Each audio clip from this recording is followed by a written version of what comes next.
And you go over here. Cool.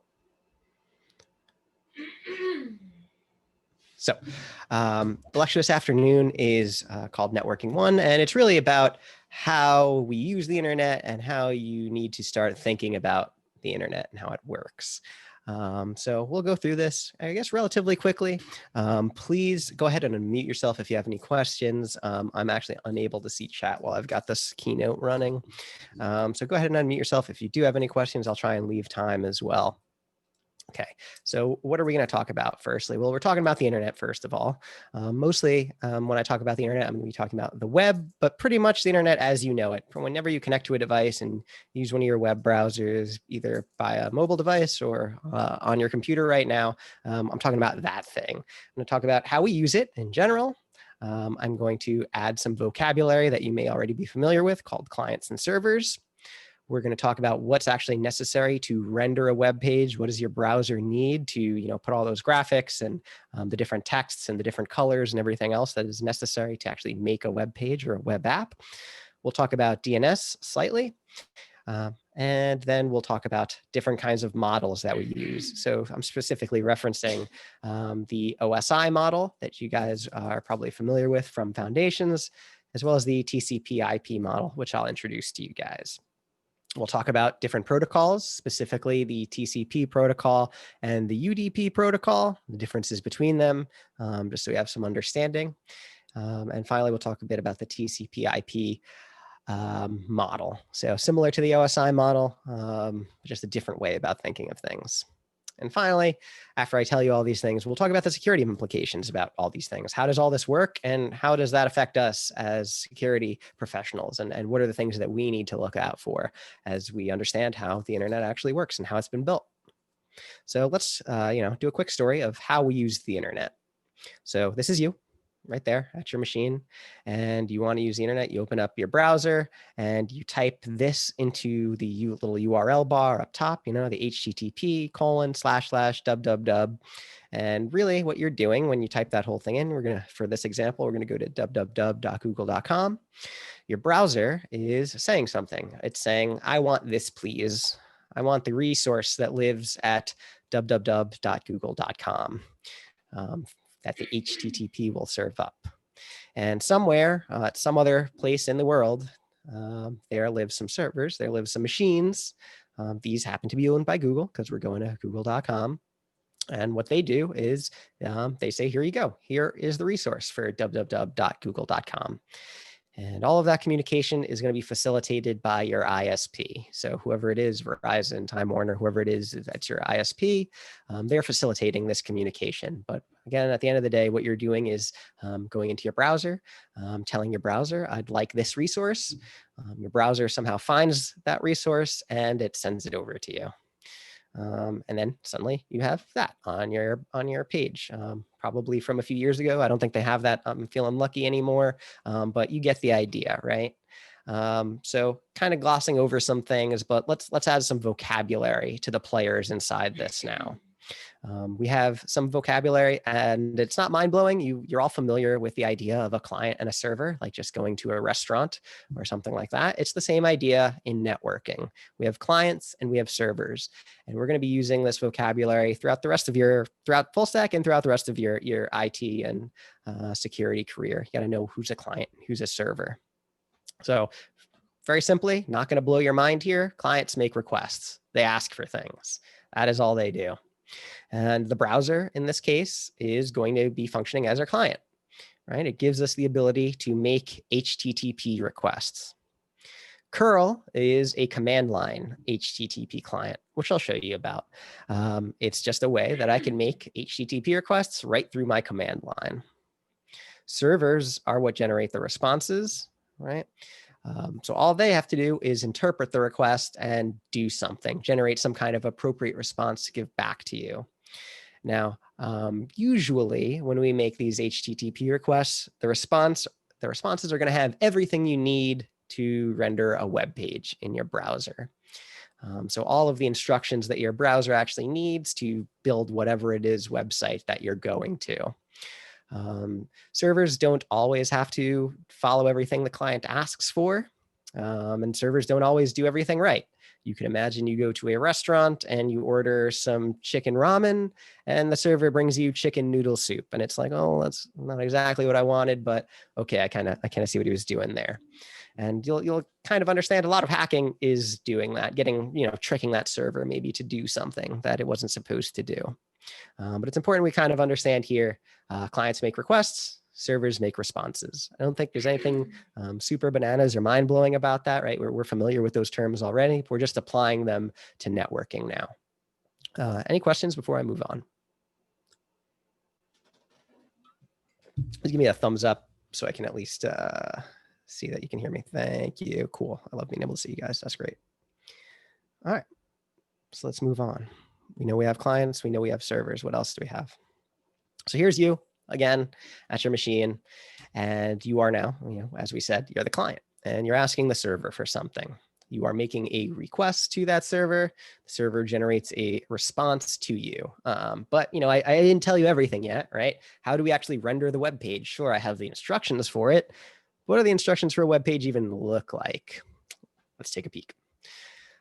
So we need three things to make a modern web page. We need the content of the web page, everything that's actually on it. And this is the HTML, the hypertext markup language.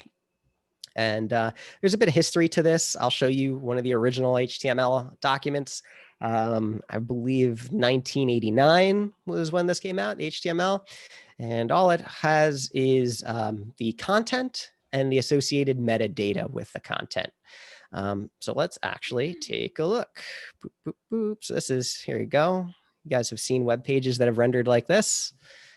Doesn't actually have anything on it except for the text. We could see some of the text is bigger than other text, and some of the text links to other pages, right? This is what the internet looked like way back when, I guess in '89. And we can go ahead and right click and view the page source. And you can see this is the HTML that makes up the page. So like I said, it's the actual content itself. Like you see this says World Wide Web right here. And you see inside this World Wide Web, it's wrapped up in this H1 tag.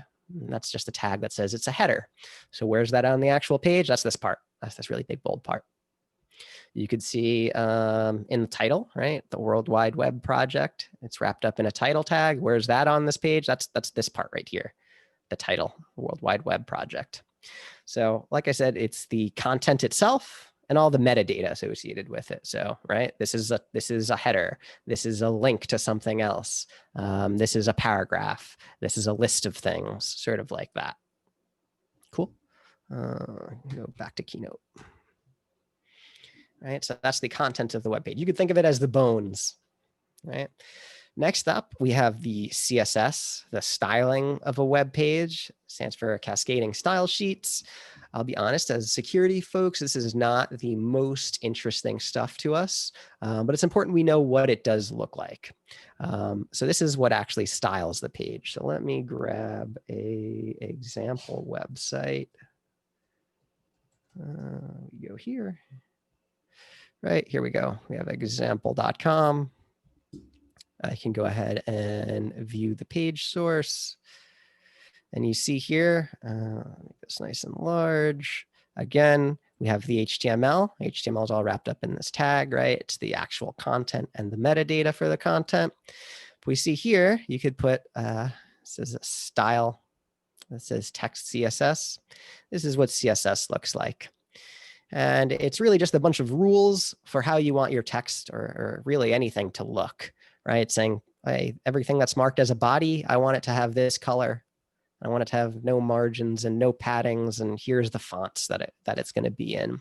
And there's people that spend their whole jobs making things look good on the internet with CSS. There's some real CSS wizards out there. For us, it's not super important other than knowing what it is, right? And knowing what it looks like and what it does. It makes things look good, right? That's what the CSS is for. If we're going with that same analogy I had before, the CSS is the skin of the web page. And then finally, we have the interactivity part of the web page, the JavaScript. This is you can think of it as the brains of the web page. It's where all the logic kind of lives. Anything from you push this button and a menu opens up, to you push this button and it'll start maybe, you know, playing a video or something like that. You're going to have JavaScript there. Okay, so we've got the brains of the web page, we've got the skin of the web page, the CSS, and we have the actual content of the web page, the HTML. So we make a request to the server.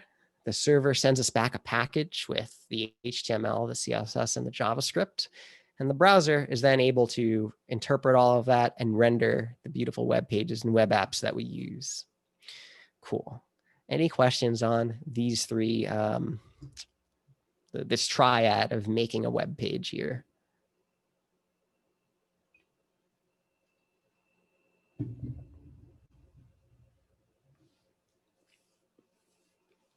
No questions? Anyone has any experience writing any HTML, CSS, and JavaScript? They have their own personal web page, something like that? Yeah, okay, cool, I see people raising their hand.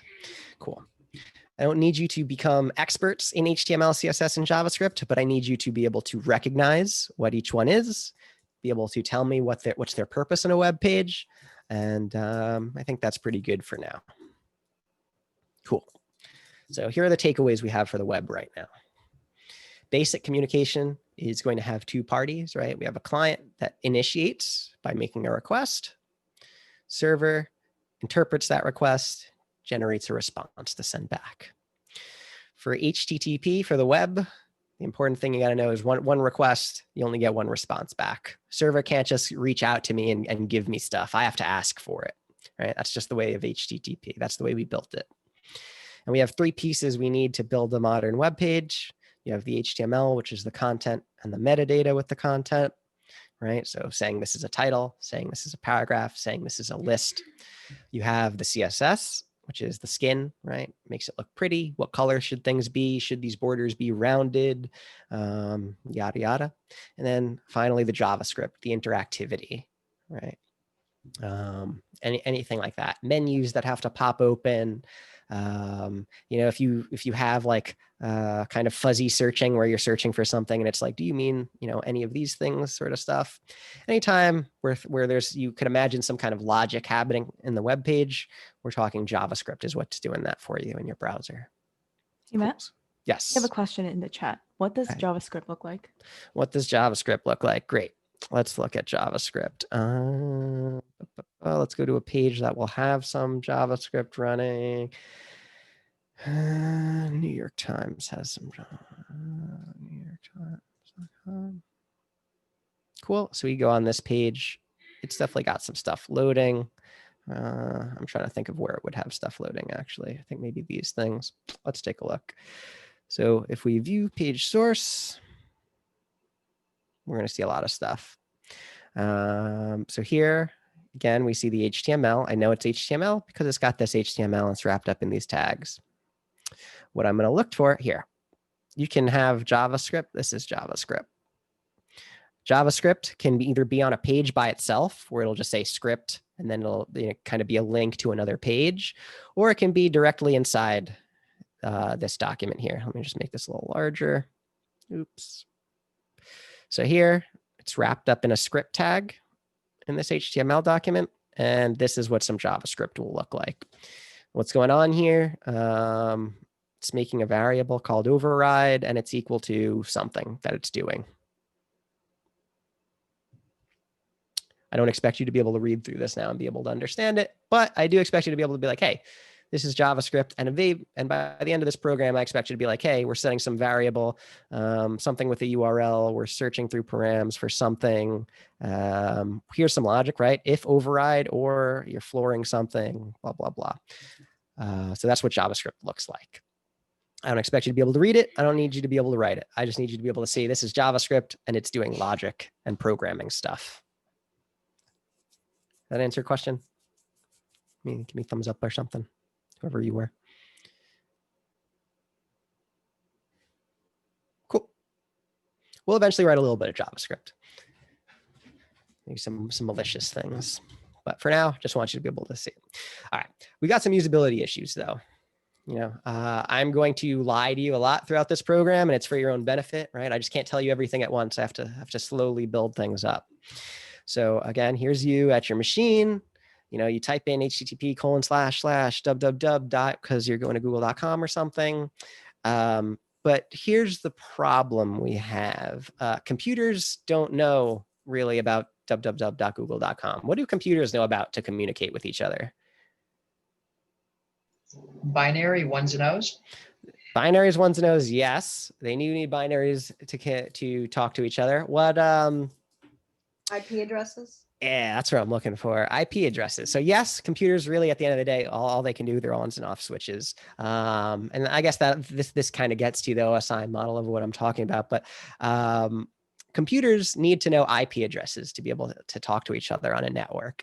And www.google.com is not an IP address.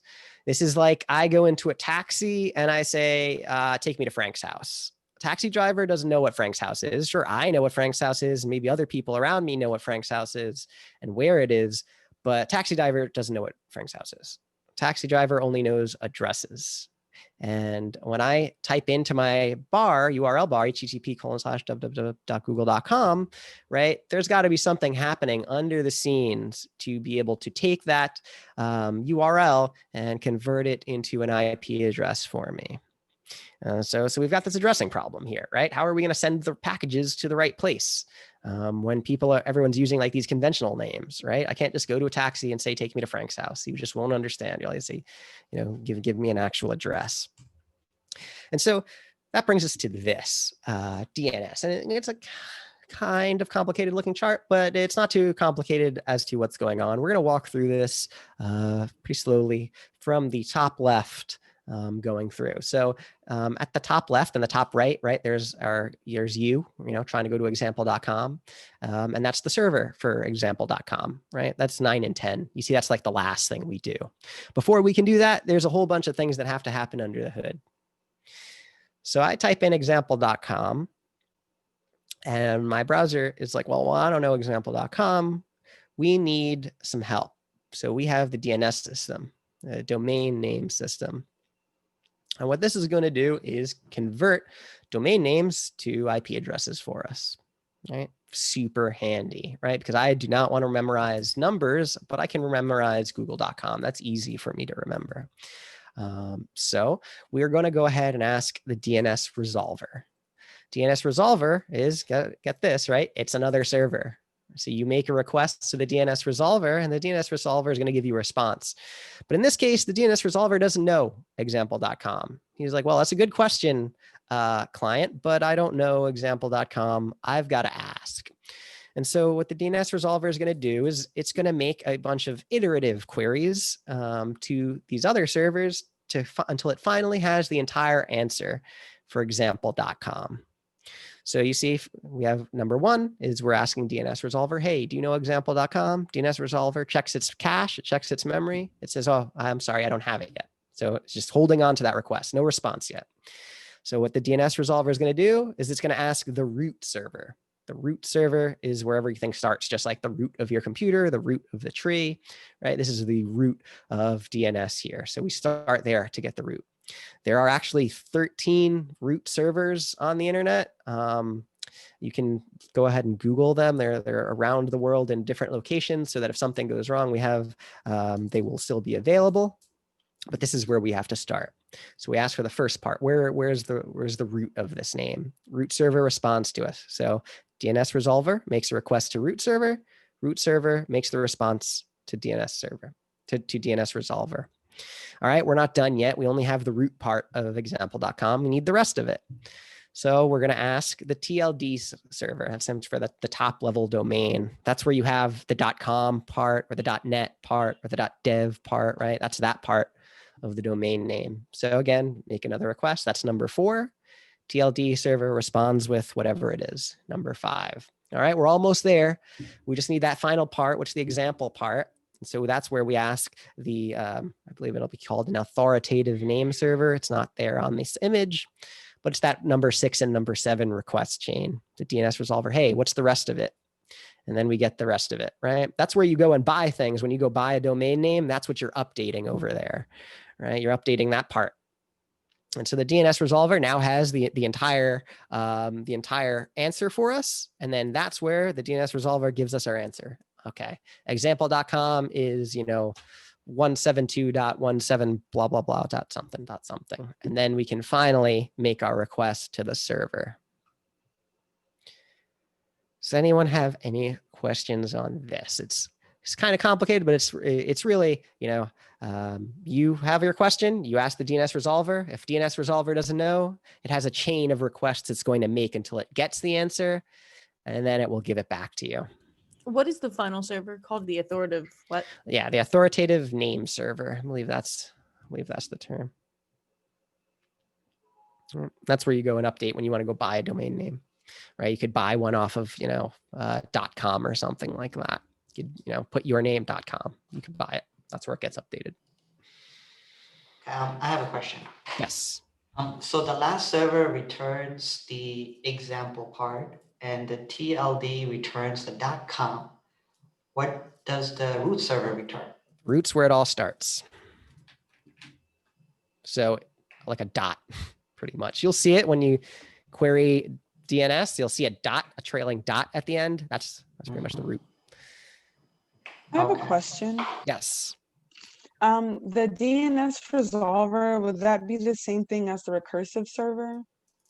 The DNS resolver is your recursive name server. Yes. And those will usually be assigned to you by your ISP. If you are connected like through like a wireless router right now, you can go ahead and log into your router and go ahead and check out what your DNS, what is set as your DNS resolver. It might be like 8.8.8.8, or they all have their, they have, that's Google's public one. It might be something else that your ISP set for you. You could set it to be something yourself. I have mine set to be on my Raspberry Pi as a DNS server. And this way, when I get any requests that ask for places that I know go to ads, I just don't make those requests. So do all kinds of fun stuff with that. More questions. This is cool.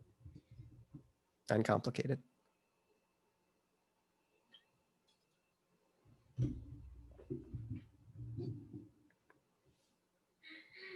Okay, you'll get more questions as we're going through. Don't worry. So we have a couple of tools that you're going to be using today. There's Host, there's Dig, and there's NSLookup. I don't care which one you guys use. Pick one, call that one your favorite, and do all the problems with that one. Once you do all the problems with that one, try them with the other two, because you can do every DNS problem we have for you today with any of those tools. And I want you to, at the very least, be familiar with it. So, go through, do them with one of these tools. Once you do it with the other one, try it with one of the other ones. Really, all you're changing is a couple of flags. And the only differences you're going to see is how each of these tools gives you output. But, you'll be able to ask for the same things. That's pretty much all I want to say about those three: Host, Dig, and NSLookup. Use them for querying DNS servers, for asking about DNS information. Cool. You'll play with them in a short amount of time. All right. So why do we use models?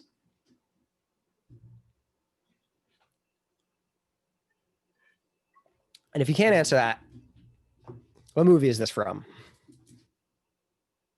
Zoolander. Yeah. Why do we use models? Why do we use model trains? Why do we use I mean, model the obvious cars? answer is just so that ants can use them.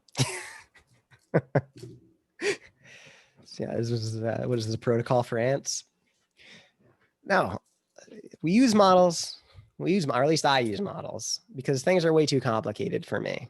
And if I could use a model to simplify things and abstract some of the problems away, it makes it easier for troubleshooting. It makes it easier for seeing what the problems are with things, right? So there's two models I want you guys to be familiar with. There's the OSI model, which you should be familiar with from Foundations, which is that 7-layered model. And then you have this TCP/IP model. You'll see there's not really a lot of difference between them. In fact, the TCP/IP model, we just kind of squished some stuff together. Most of the time, I'm thinking of that TCP/IP model in my head, but sometimes I think of the OSI model. And the idea here is that we, when computers are talking to each other, when we have networking, everything has to go through these layers. So I'm going to just kind of talk about the TCP/IP conceptual layers first. At the bottom, we have a network interface. So that's the physical and data link layers in the OSI model. And what's included in there are all of the wires or the physical signal, whether that be, the 802.11g, wireless signal, or, copper wiring, right? All of that, as well as the network interface card, which has a MAC address, right? Those things live at the network interface and data link layer. And we need that for computers to talk to each other. Right above that, we have the network layer. And this is pretty analogous on both TCP/IP and on the OSI model. And this is where your IP address lives. Right? So I might call it the IP address layer. Above that, you have the transport layer. And this is where all your ports are. You have TCP ports and you have UDP ports that live here. Above that, you have the session, the presentation, and the application layers, and all of those kind of get squished together into application under the TCP/IP model. In presentation and session, you have things like everything that's required for maintaining encryption, and stuff like that. So we kind of just like bucket all of those things together under TCP/IP as conceptual layers. So I guess the first question I have for you is, where does DNS live? In transport, number 4, Why? because that's where we send and receive, like port-to-port communications. That's true. Does anyone have any different opinions? Wouldn't it be in the application layer? Why? Because like you have to actively interact with it, and like that's a user level thing. And it's a domain name server, so it's Yeah. in its own application. Mm-hmm. Mm-hmm. So yeah, I would say DNS pretty much lives under this application layer. It's kind of necessary for a lot of other things to actually be working. It's an interesting question that I always have for you, because there's arguments that you could place it in a couple of different places. But I just want you to be familiar at least with this model. On the network level, at the lowest level, really, we have the physical stuff as well as the MAC addressing. Above that, you have the IP addresses. Above that, you have the port number. And above that, you have pretty much everything else that will live right above that TCP/IP connection. So yeah, let's move on. Two major protocols I want us to be familiar with, and they both live in that transport layer. So in that layer 4 or layer 3 on the TCP/IP model under transport. Two main protocols to be familiar with. We have TCP, which is reliable, which means that if I send something to you via TCP, I am confident that it's going to get to you. And if it doesn't get to you, I'm confident that something will let me know it doesn't get to you. UDP, on the other hand, no, there's no reliability. If I send stuff, maybe it gets to you, maybe it doesn't. TCP is connection oriented, which means before we even send anything through TCP, we're going to make sure we have a connection. We can do that nice 3-way handshake thing. It's going to be like, hey, you ready for me to send stuff? And then server says, yeah, I'm ready for you to send stuff. And then client says, all right, I'm about to send stuff. And then we send stuff. UDP, we don't do any connection. No connection. We're just sending things. You get them, you catch it, you don't. TCP has something called segment retransmission, where, for example, I'm sending you a bunch of packages. I send you package 1, 2, 4, 5. The server is going to be like, whoa, you forgot number 3. So we're going to retransmit number 3. UDP doesn't matter. Stuff's not going to get sent to you. We have sequencing inside TCP. So like I said, each of the packages are going to have a number on it. And when it gets to you, you'll be able to put all the packages together, right, in order. And if anything was missing, right, you'll send it. UDP, it's unnumbered. We're just sending data.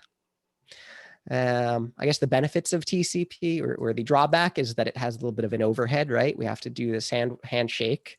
But UDP, the benefit there is there's no overhead. So I guess my question to you is now, why would I ever use UDP? I mean, Video seem- games and Answer. YouTube videos, stuff like that. yeah, tell me more.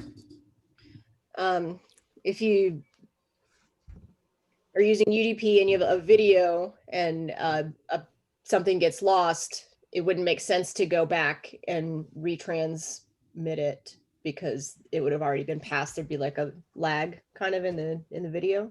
Yeah, absolutely. Absolutely right.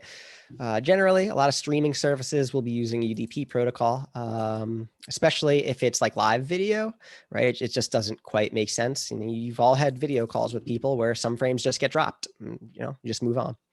And again, the other value is very little overhead. It doesn't matter as much. DNS, generally a UDP, usually sent by UDP. So, and then TCP, anytime we need something, I need to be sure it actually gets sent to you. Most protocols that we're going to be using are going to be TCP, but it's important that we also understand UDP is there and it has some purposes. Cool. So we have this great joke. I'm not going to spend too much time on it, but I will leave it up here just so that you get the idea.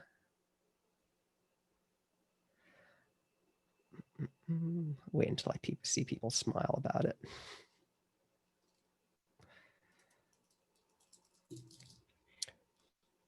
But again, the idea, TCP, very verbose. We're going to make sure that we establish a connection before we actually send anything through.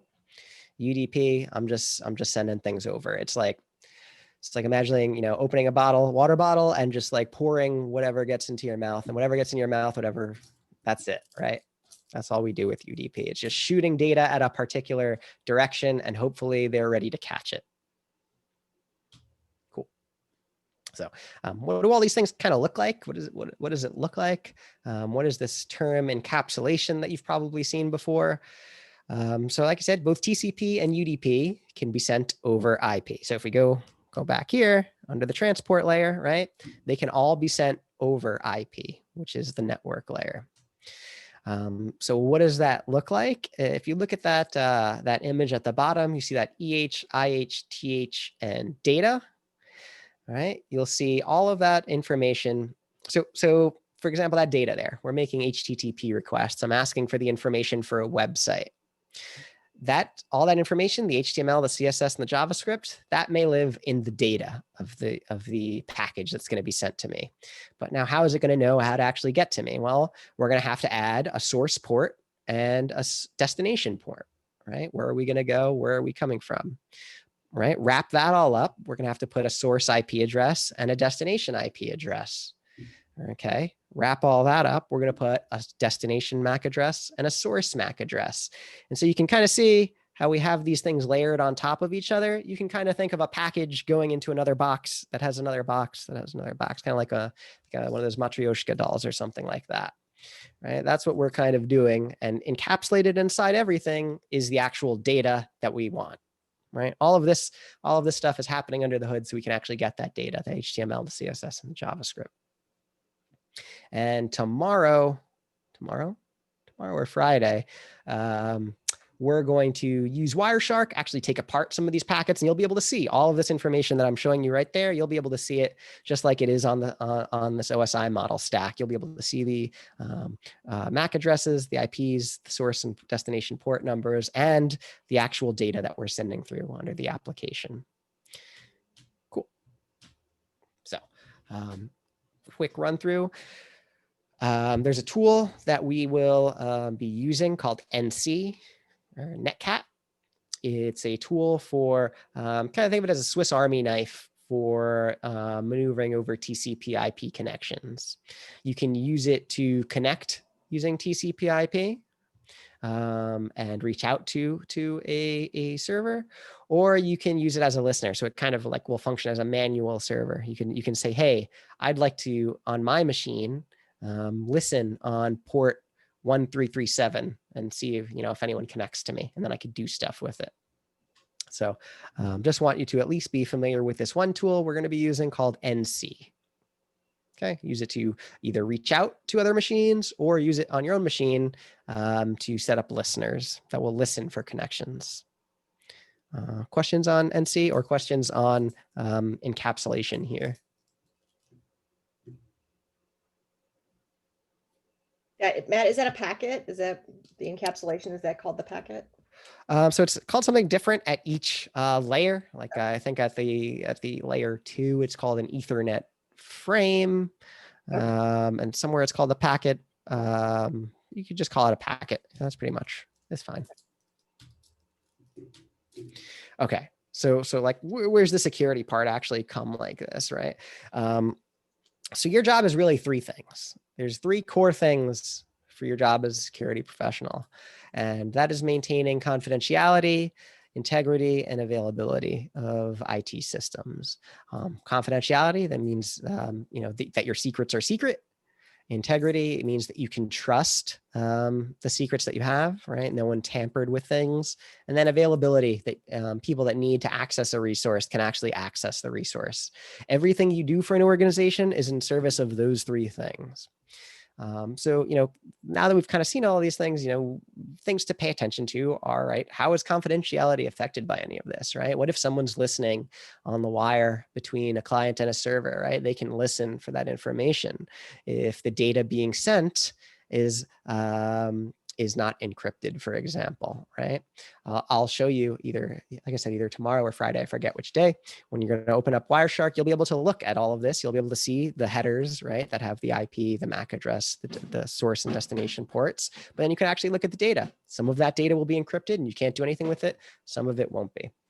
We can talk about integrity and changing records, right? You could imagine, what if someone was able to change the DNS records with the resolver, right? What if someone changed it so that, Bank of America's website didn't resolve to its actual IP address, it resolved to some bad guy's IP address, right? Then when you go to when you type in bankofamerica.com, you're now going to their site. That might be, doing malicious things. That might be snooping up your data. And then, of course, there's availability. It's something that we always have to think of. And availability can be cut anywhere, right? Like we could think of just actually physically cutting the wires. We could think of, again, changing the DNS record so that it points somewhere else. So now you can't access google.com because google.com goes somewhere else. It goes to Yahoo now, right? So these are all things that we need to kind of be thinking of as we have these entire models, right? You can think of it with HTTP, with clients and servers too. What if you spoof a request from someone to a server? What's going to happen? And this is where we have to be thinking now, right? You need to be thinking, anybody could do something bad. I could do something bad if I want to. And like, what's to stop anybody from doing that? And the answer most of the time is nothing. Just, their own will to not do it. So it's important that we, as the good guys, kind of think about all of these things. So let's do a quick summary of what it is that we learned and what I want you to be able to at least take away from this. And the main takeaways are most protocols, we're going to be relying on a client and server sort of architecture where the client initiates a request, the server interprets that request and then does something and gives it a response back. Usually one request, one response. IP is a protocol that we're going to be using that pretty constantly. And it lives at layer 3 in the OSI model. And then we kind of encapsulate that with TCP or UDP, right? That's where the ports actually come in. TCP IP is the most common packaging method. It makes sense, right? It's reliable. It's old. It's relatively fast. Doesn't have such a big thing. It's just that 3-way handshake. It's only like, hey, you ready for me to send you stuff? Yeah, I'm ready for me to send you stuff. Okay, I'm sending you stuff, and then we send stuff. But it's the most common one, more common than UDP. And yes, I will ask that you get familiar with the common ports that most services will be running on TCP IP. For example, HTTP is usually running on port 80 on machines. If you're using HTTPS, it's usually 443. DNS is going to be 53, usually UDP. All right, so you're going to want to be familiar with some of these things. It's okay if you Matt, is there a list of the common ports we can access on? I will find one to give to you. Yeah, I'm sure you could just Google like common ones. The answer is you will, like, I don't want you to just like manually force yourself to memorize them. You'll kind of just do that from seeing very often, like, oh, web's always on 80, SSH is always whatever. So I'll give a list of a couple, right? You usually want to know SSH, Telnet, HTTP. I'll give you an actual list after in Slack or something. Cool. And the other thing I want to show you is that the OSI model, that layered approach to thinking about how networking works, it shows you all the points where things can be vulnerable. And it also shows you how to be troubleshooting things. If something's wrong at a particular layer, it doesn't make sense to be looking at a different layer, right? Like, the wires are cut and you can't even establish a connection between a client and a server. Maybe the problem is not HTTP, something like that. Okay, so let's move to what is we're going to be working on. Sorry, Oh, Matt. sorry. Go ahead. If you have questions, I have no a problem. question about number 2 on the summary. Can you quickly explain what do you mean by traffic is often encapsulated by TCP and UDP? Yep. This will make more sense when we look at it in Wireshark. But like I said, so you see that data all the way at the right, most of the top right. Imagine that as the HTML, the CSS, and the JavaScript I want to send over to you. But in order to send that to you, I need to know what port number it's going to go to, right? Think of it as the house number in an apartment building. And in order to know what apartment building it's going to go to, right, that's the IP address. So we're going to put that whole thing in another package. Right? And then we're going to need to know the MAC address as well. So we're going to encapsulate that whole thing with another package. Does that help or does that not help? I can explain it differently. Yeah, that helped. Thank you. Okay. Yeah, I think it will make a little bit more sense when you actually look at this kind of stack inside Wireshark, some actual traffic. But you will see exactly what I'm telling you. You will see MAC address, source MAC address, destination MAC address. Above that, you will see source IP address, destination IP address. Within that, you will see source port, destination port. And then within that, you'll see all the data associated with whatever protocol it is, whichever thing we're actually sending over. I'm using the example HTTP, but it could be other stuff. So yeah. For Wireshark, go ahead. For Wireshark, is that something that we have to download? Will you give us the link? You got it on or Kali. You is have it it already installed in Kali. Yep. You got it already installed in Kali. Cool. Any other questions before? Please ask.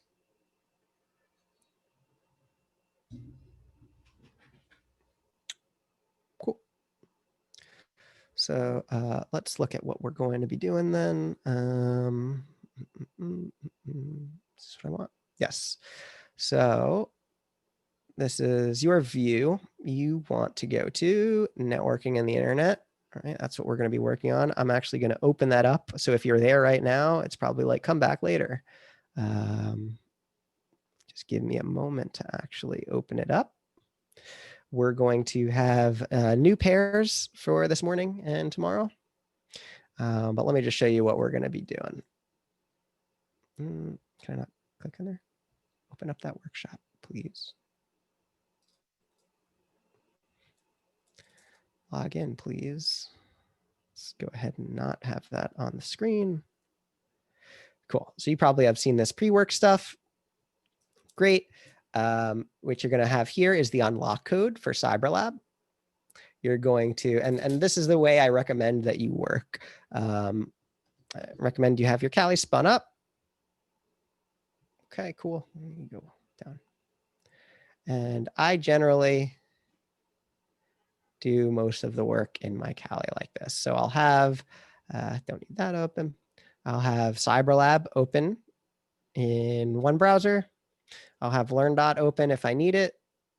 But pretty much I'm working this way. The only other suggestion I give to you is when you're doing your research, when you're Googling things, you can use the man page, sure. But I usually just go to my host machine and like say, man page host, right? If I wanted to look up the man page for something, I usually will go through my browser and do it. And I'll do this through the host. You can use the man page if you like, it's fine. The other tips I give you are just Google an example, like how to use host Linux, something like that. And then oftentimes you will find someone else who has written out a more clear example of how to use a tool than the actual man page. And I want to be explicit with you that this is not cheating. This is a lot of what the actual job is. Learning how to use a new tool, usually through some other external resource. So, here, look, I have examples of how to use hosts now, right? I could have gone through the man page and do this too, but look, this guy, he made screenshots for me. Maybe it's explained pretty well. But I do want to encourage you, if you're not sure how to do something, but you kind of have an idea, like, oh, I want to use this tool called Host, you can Google it. And generally the top 3 or 4 things will have an answer for you that will almost kind of put you exactly there. Cool. So you're going to be working through these CyberLab problems. There are, what about 10, 12 of them? Pretty fun. Some of them are bonus. I think that's about all I want to share with you. Do I have to show any tools? I don't think so. The tools you're going to be using for this, just so I guess I give you a hint, are Dig, Host, NSLookup, and your browser. I recommend you use your Firefox inside Kali, just because I'm more familiar with it. But Chrome has the same developer tools. It has the same tools that Firefox has. So if you're more familiar with Firefox, or if you're more familiar with Chrome, it doesn't matter. It's got the same things. You could view page source. You could look at everything. Just pick one and be more familiar with it. Cool. Let me stop share. So these are going to be all capture the flag exercises.